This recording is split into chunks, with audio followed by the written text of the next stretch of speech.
TK421, wire 2 at your post.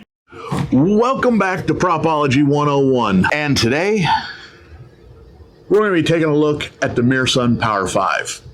Now, the Merr-Sonn Power 5 is first seen in A New Hope, but it doesn't get drawn from its holster. Everybody remembers the TK421 guy? This is his blaster. This is what was in his holster. Now, it does show up more in production shots. Princess Leia is seen holding this blaster, and actually those photos, until recently, those photos from Princess Leia are the best references we've ever had of this blaster.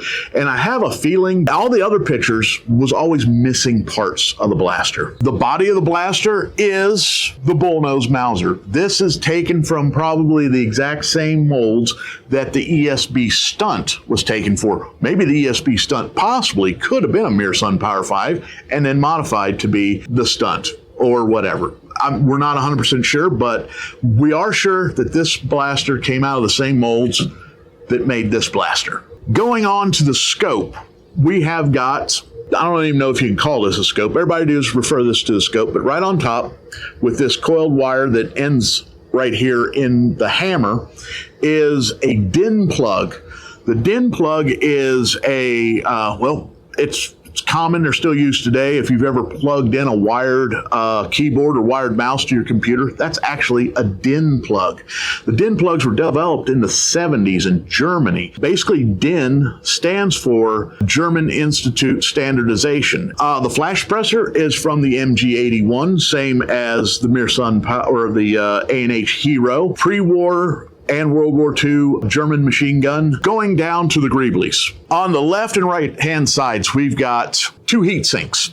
Now these heat sinks are actually four, two on the left, two on the right, engine jug halves, aircraft radial engine jugs. These come from a model kit, actually a remote controlled airplane model kit made by Verone. That's where these parts come from. With these parts, this is the same part that's also on the A&H Hero. Since we're talking about this kit, there are several more pieces.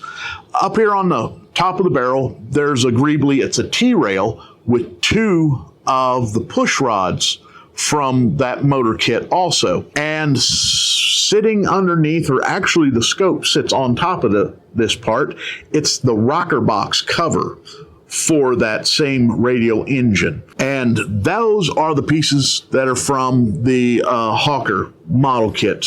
On this side, we have this large three-tiered disc. This three-tiered disc, actually, everybody should recognize it. This is what you see on the Imperial officers' hats and their belt buckles. But what this actually is, it's actually a record player part, or a piece to a record player. These three-tiered steps are actually pulleys, and that's how you would change the speed of the turntable for what format records you might be listening to. Now, this part and many other parts in Star Wars come from these record player kits, or record players. They come from a company called J.A. Mitchell, or J.A. Mitchell Engineering. I believe today, modern days, it's called Mitchell Engineering. It still exists. It still exists in England. It's still there. Now, the founder of this company, his name is John Mitchell, and John Mitchell was an engineer. He had an engineering firm that made parts for other people, other companies and whatnot. But he has kind of a funny story, and I really would like to learn more about this guy. I'm going to start digging a lot deeper. He met Stanley Kubrick just before they started 2001: A Space Odyssey. And Kubrick wanted to get very technical and wanted 2001: A Space Odyssey to be very technically accurate as far as their understanding of the day. So there are a lot of engineers and aerospace people involved in designing and production and things like that. And around this same time, these two meet, and John Mitchell ends up building the Discovery spacecraft for the movie. He was a model maker, and he actually made that. And then later on, he's still involved in film during the 70s. He's running his company, but he's also model making and some stuff like this. And he's also doing dressing. And I had a thought after reading this article. I read this article I found that was from 2011. It talks about him providing services to the film industry through those years, and I thought maybe that they possibly may not have been kit bashing these record players.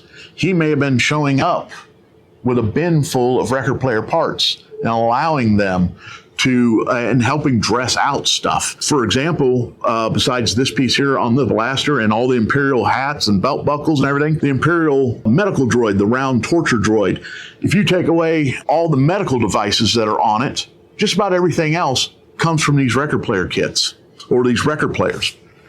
But anyway, I thought that was pretty cool. Anyway, down below it are 2 greeblies here. Now, when I built this kit originally, all the photographs just had glue marks. There was nothing here. Later on, there were more pictures that surfaced that showed there were 2 dome-type or cone-shaped knobs here, and it looked like they might be sitting on top of washers.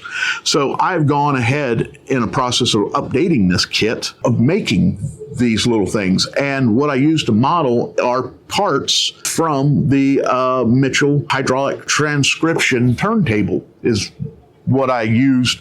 And there's these little cone-shaped screws that you would tighten down. And I think maybe some of these may have ended up on Darth Vader's chest box also, which is pretty cool. But anyway, moving on, there's another disc here in the back. It's kind of a plain Jane disc, unknown part. We don't know where it came from. Over on this side, there are 2 buttons on the bottom. Now, these 2 buttons, I've actually found references to tell me what these were. I don't think these buttons are made anymore, but their number is, part number is RS338 or RS338608. I did put this in, and I did find a website that sold them, but they're out of stock. Now, these buttons do show up on other blasters also, but one thing in particular is one of these buttons is missing its little button cap. And then above that part, this greebly right here, I just call this the control panel. This is also an unknown greebly. We don't know what it is. The fact I've actually been making this blaster for 20 years really gets me stoked. Anyway, thank you for joining me with a quick breakdown of the Merr-Sonn Power 5. Join us next time when we pull out another prop and see what it's made of.